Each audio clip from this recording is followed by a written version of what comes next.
Come sit with me, Keith. Sure, Thank you so much. Thanks for the opportunity.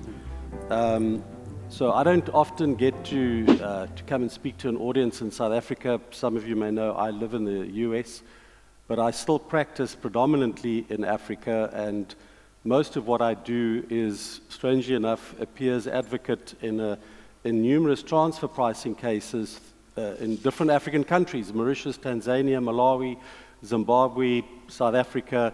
I was the lead attorney with my team in the very well-known and discussed ABD case, which will form part of some discussions later today, and also will be the trendsetter for what I wanted to talk about, emerging trends.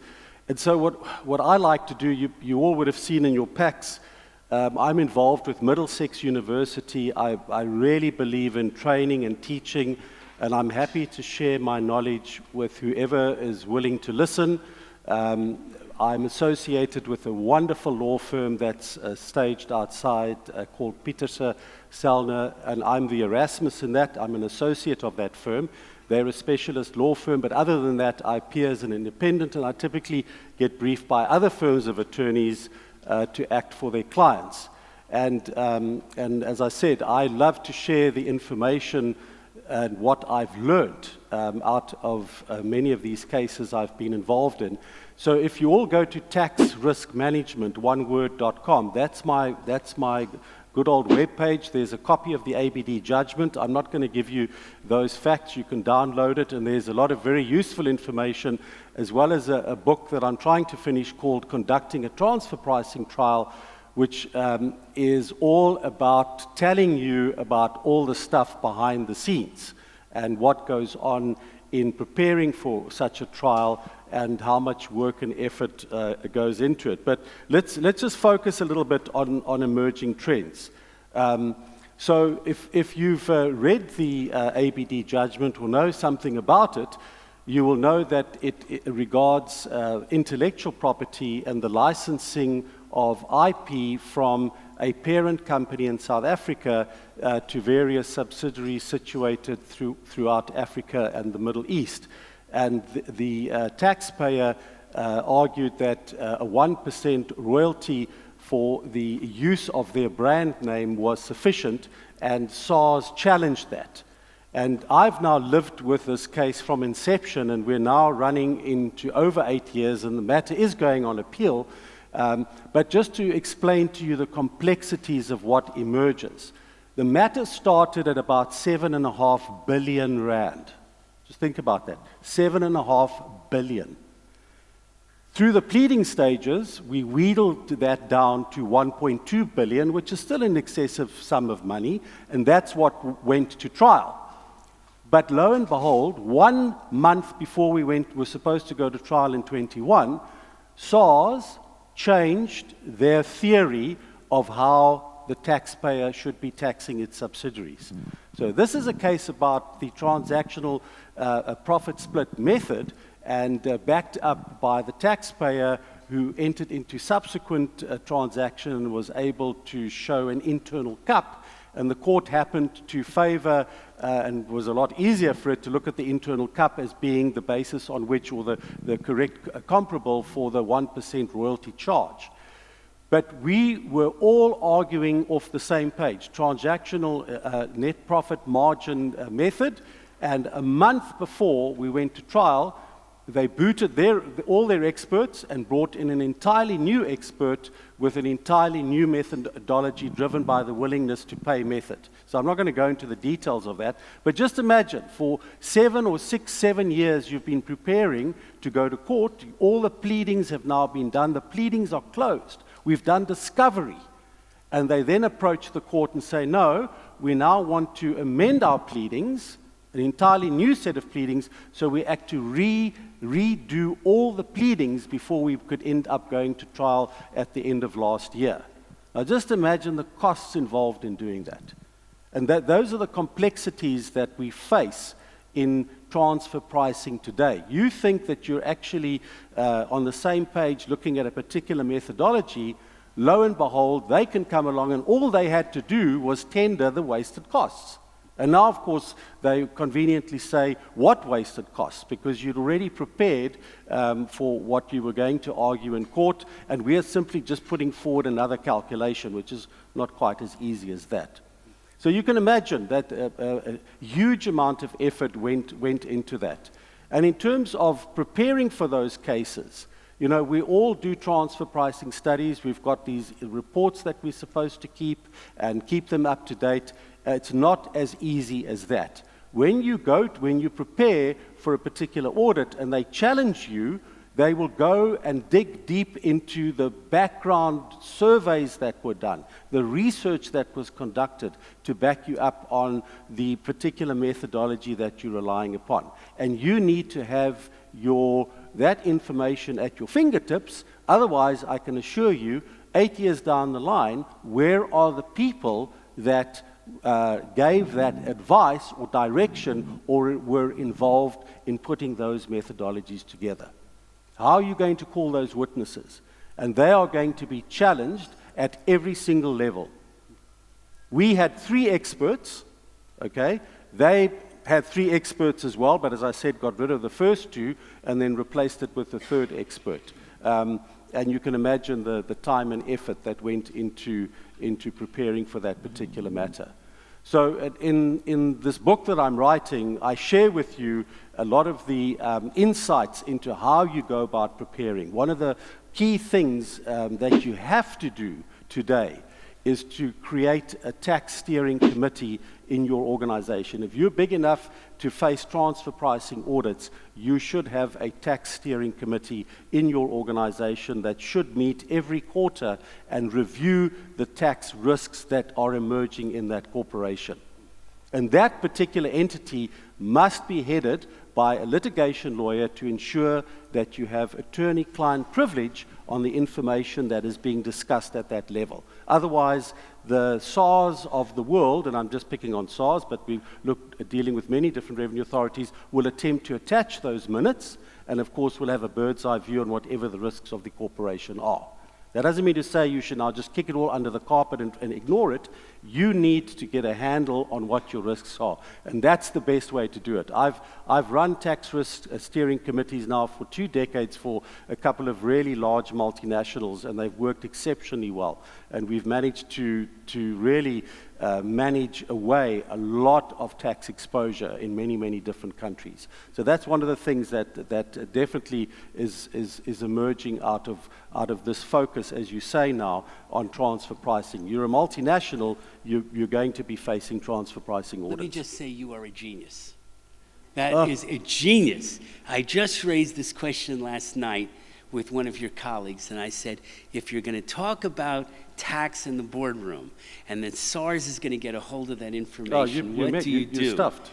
Yeah, and you've just solved that in 1 minute. So that's and you can't it can't be BS. The chairperson must be. So what happens is I'll typically be the chairperson because we are discussing exposures in a courtroom down the line, and so there's no BS behind that. It's real exposures that you are discussing. And then when you feed that information to your audit committee, you only feed them with that which has finally been dealt with. So either there's an opinion, and that's when you decide, do I need an opinion to limit my exposure on penalties, etc., or do we go cap in hand? Do we do a voluntary disclosure?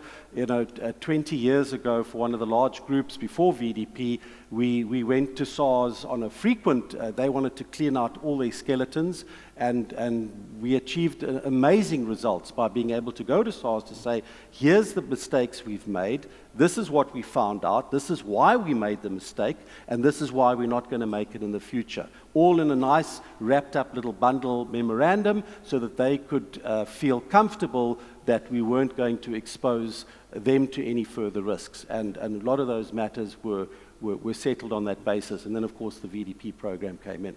But yeah, Tax Risk Steering Committee, and I deal with that extensively. The book is made up with chapters, and then it's got as many letters in the alphabet. It's got 24 appendices of significant detail backing up when you read something, you don't want to have to go and look at another publication and find out what that said. So I've tried to all keep it together in the same publication to share with all of you what is required at that particular level. And it's become very sophisticated, and it's something that you need to spend a tremendous amount of time trying to manage that risks down. Just wonderful. Let me just throw on a different one just to throw you off a little bit. You're not only involved in this one, but I've also heard your name thrown around in Mauritius. Yes. And there was a lot going on there which really surprised me. Yes. That, Mauritius suddenly decided to go back 10 years Yes. and redo. Well, they're nailing everybody's interest charges. Yeah. And I'm like, So, okay, yeah. you forgot who you were. Yeah. Because Yeah. otherwise, So- what went on in there? So in Mauritius, they're looking at disallowing interest expenses on corporations that borrowed or accessed capital in order to advance the operations of their particular corporation. In this particular case, the corporation involved, typically these are businesses that have special licenses, and you can't just walk into a jurisdiction and set up a company. You've typically got to have minority shareholders. You've got to be licensed in that particular territory, and the funds are then used for that international organization to access its client base. So it has to set up this local entity in order to access a client base to be able to sell the services that it does. And so Mauritius is looking to disallow the interest charges, saying that is not in the production of income. So that's what that whole thing is about. So they're going big time into nailing companies that are working under that particular model. And in fact, I will be arguing a trial we anticipate in November, where we're consolidating a number of years of assessment. Tanzania is another jurisdiction where I successfully argued that, funnily enough, the same entity did not have a permanent establishment, and now they've, along with the Pillar 1 and Pillar 2 initiatives and the digital economy, they've now deemed that this company has sourced its income in Tanzania. And just to give you an example of how ridiculous it is, their theory is, if you are a Tanzanian company and you send your Tanzanian employee to the Hilton in New York, because you are paying the Hilton in New York with money that emanates from Tanzania, that Hilton in New York is subject to tax in Tanzania. That is effectively a parallel to the extent to which they are pushing the envelope on the digital economy and what. So, and it's just ridiculous. So we're now facing.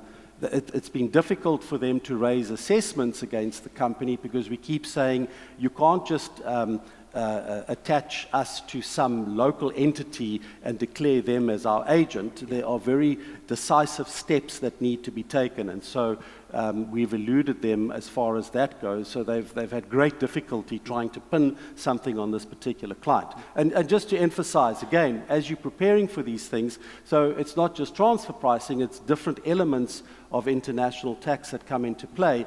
You must pay attention to what the law says. You must pay attention to the DTAs. You must pay attention to the international provisions that emanate from the DTAs or other agreements that will assist you in combating very aggressive stances taken by the revenue authorities. They're desperate for money. And the moment they see that you are a profitable entity, you become a target, unfortunately. That's right. That's just the way it is. Yeah. And then you've got to rely on people like us to get you out of that pickle.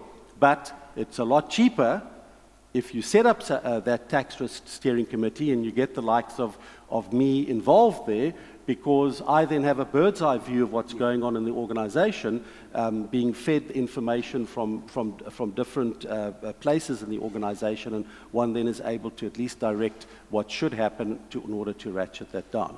So again, I emphasize that side. Just one point there, because you're raising about Africa. I Mm. mean, they're a very cash-basis group. Yes. So if they see cash flying out, Oh. it doesn't really matter what the law Right. says. Right. That's it. It's Absolutely. sort of a form of exchange Yeah, control. and they're very creative. Yeah, they're very creative in how they justify why they should be taxing you.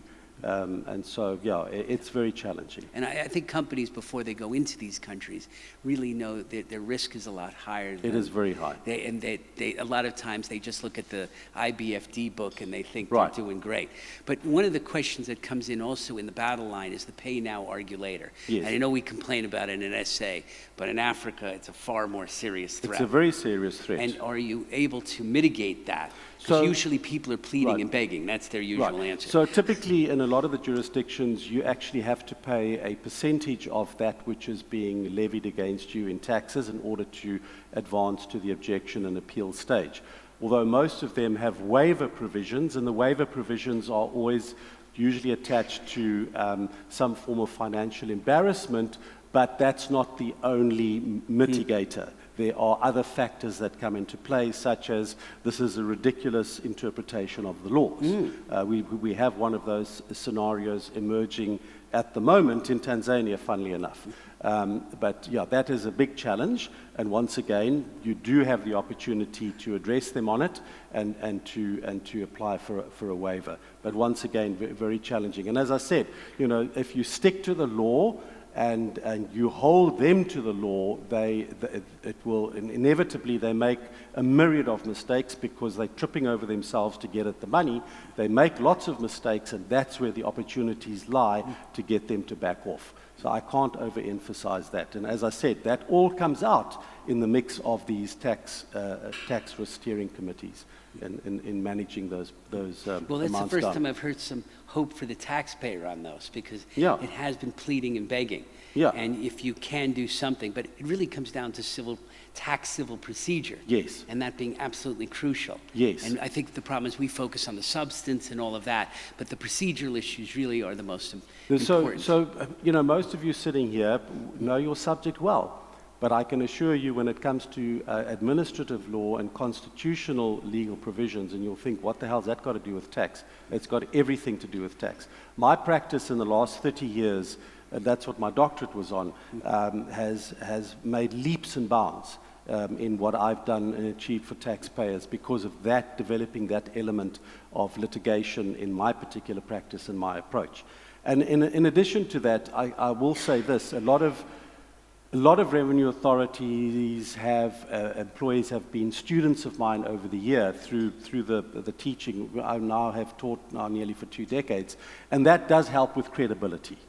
So oftentimes when we're facing a problem, I suggest, depending, you know, for instance, Malawi is an example. Let's go and see the commissioner, see his team, do a full presentation on why we think you are wrong. And they listen. And they have at times backed off and backed down. So don't think that approaching them in that particular situation is a waste of time. It does work from time to time. Then you don't have to go into the courtroom and wait for years, literally. And the frustration. I mean, I've been. I'll get on a plane, fly to Tanzania, and then the judge and his assessors are not available because somebody forgot to tell us that there was some conference that they were attending in the capital. I mean, that happens, and then you're there, and tough luck.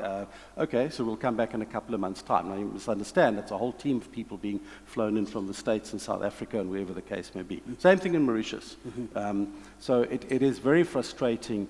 The system is effective once it's working, but there's a lot of issues in getting into court and just a lot of laxness and real Africa time issues. So it's very frustrating, and it then makes it Just expensive. before we take questions, I don't know if they'll take questions, but I think that people will have it.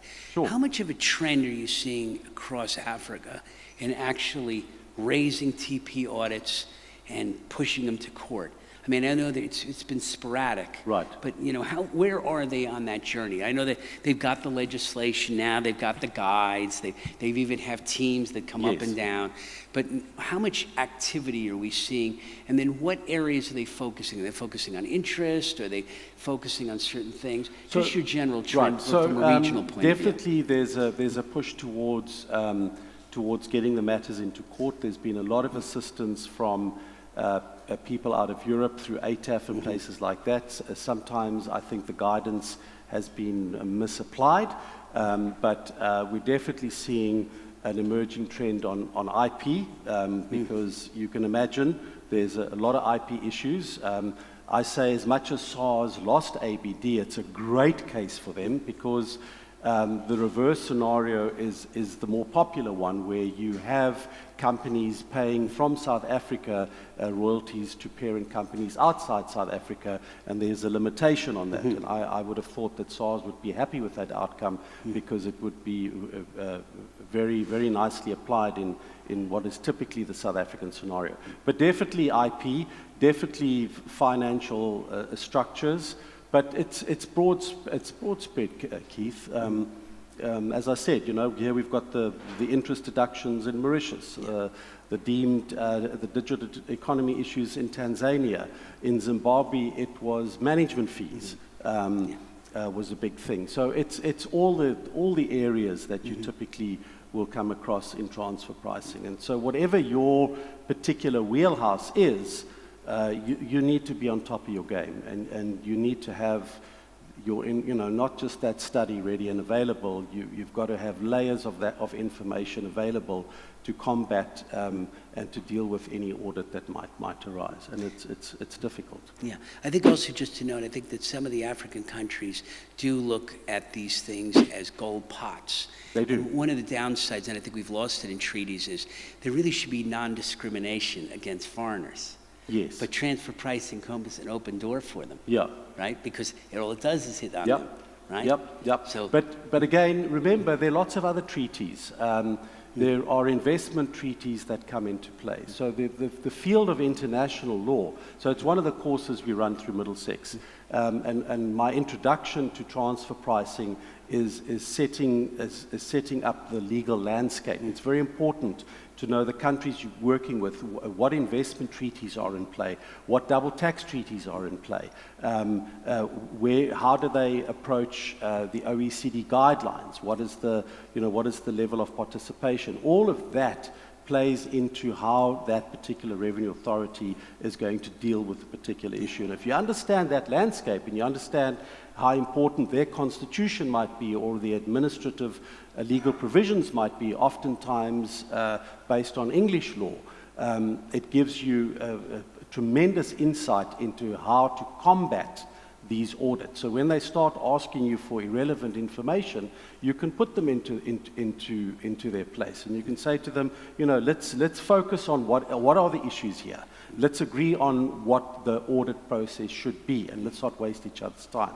And you don't always have to sit there cap in hand.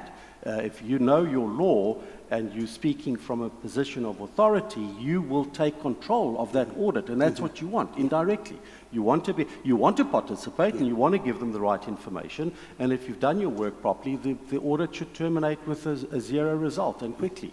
So don't discount the ability for you to address them when it's not just they have tremendous powers, but they are a creature of statute, and they cannot work outside those statutory laws that give them the powers that they have. And they need to be reminded of that. Yes, absolutely, because they're just human beings. I mean, they're given this tremendous power, and they think they can just walk all over you. It's nonsense. Not the case.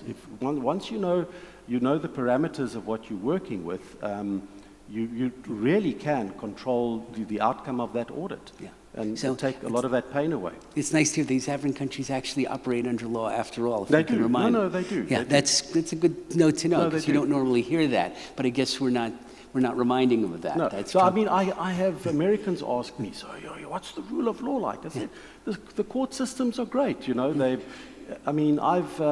I really, once I'm in court, I must say I've had some interesting experiences in Zimbabwe. The same judge that I kept appearing in front of, who's very good at manipulating the tax law, very clever man. He's now a Supreme Court judge. But even with him, the system worked well. The last time I was there, the judge was not an experienced tax guy, and he had two assessors with him. So which was great. So the rule of law does work, and in the countries that I've mentioned, I certainly can't complain about the opportunity to present these cases in court. That's great. Let's see if there's anybody have any questions. It's hard to see. There's this light that blinds you from over there. Any thoughts? Is it early in the morning? Are we still waking up with some coffee? But it's quite encouraging. I mean, it's a very different environment. As I said, I think the real issues that are coming down to, when you're looking about tax rates in Africa, really are coming down to a lot of procedure. But just turning back to TP, I think the big change for me has been, as I said there before, it used to be the almost never applied to the last line of defense, and now it's come the first line of defense. And that is a bit of a problem because from 1914, tax was based on the realization principle. And we seem to have lost that. We have. And so now you're trying to defend pricing, and how do you really do it? Because on the African side, and maybe you've seen this, is that we're now fighting about where the value, the intangible, the market. Is it the consumer? That's what really all the EU is saying. It's the consumer because we're the consumer, or is it the producer? And where that balance is going, do you? So that's okay. So just to sort of reverse out of that and then go back into it. Remember, transfer pricing is about creating fictitious income. Whenever we've dealt with anti-avoidance provisions in the past, it's always been about a pot of gold that existed and how to divvy that pot of gold up. In transfer pricing, they are creating the pot of gold. The pot of gold didn't exist in the first place. Therein lies the problem, and therein comes the issue of what is the value. Is it in ABD on the willingness to pay? It was a question of investigating what the consumer saw as value in the license that was being given to the subsidiaries in the different countries. I said, well, you're valuing the intellectual property. You're not valuing the use of the intellectual property. So be very careful what it is that you're attempting to value. And I think the mistake made by the SARS expert was that he was valuing the intellectual property itself and not its use, and taking into consideration extra elements such as goodwill, et cetera, if we go into the complexities of it. But there definitely is. I mean, how long is a piece of string? And it is. They are creating fictitious income that never existed. And therein, you must test their law, because for them to write that into their tax act has got to be worded to allow them to do that.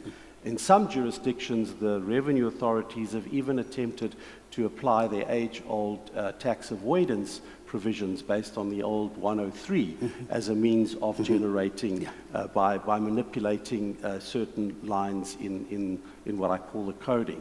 And that's, I understand, I don't know if I'm right, and I believe that that's something that was advanced by Lee Corrick, but I might be seeking under correction. No, I've heard that one before, and I guess just as because one of the other points about TP, and it started in the U.S. in 1917 or 1918. There's a little bit of debate on that, but the point was, unlike business, substance over form and all of that, there is no motive test. No. And that's, I think, part of the problem. I know that violates what some people believe, but there is no motive threshold. So even if sometimes, and this is part of the problem, where you've got two high tax jurisdictions, nobody cares anymore. No.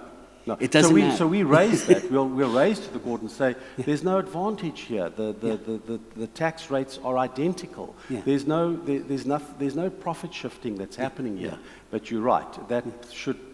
That's irrelevant. But it's a global issue. It is a global problem. Issue. So, but establishing those values is and hence, I don't know how many of you here are economists, and so this is the wheelhouse of economics and economists, and they fail to be able to agree on anything because it's such a broad topic. So it makes it difficult. Makes it difficult. No, it's quite interesting. I think our time is up. We're a little over, but excellent. And thoroughly enjoyed it. Thank you for the and opportunity. you're going to be around for today? I will. So that's wonderful. So any questions, you can also email me, but I will be here. Be happy to meet you And we will have a session specific on ABD. We will. Yeah. Yes. That's Thank right. you so Perfect. much. Thank you. Thank you. Great job.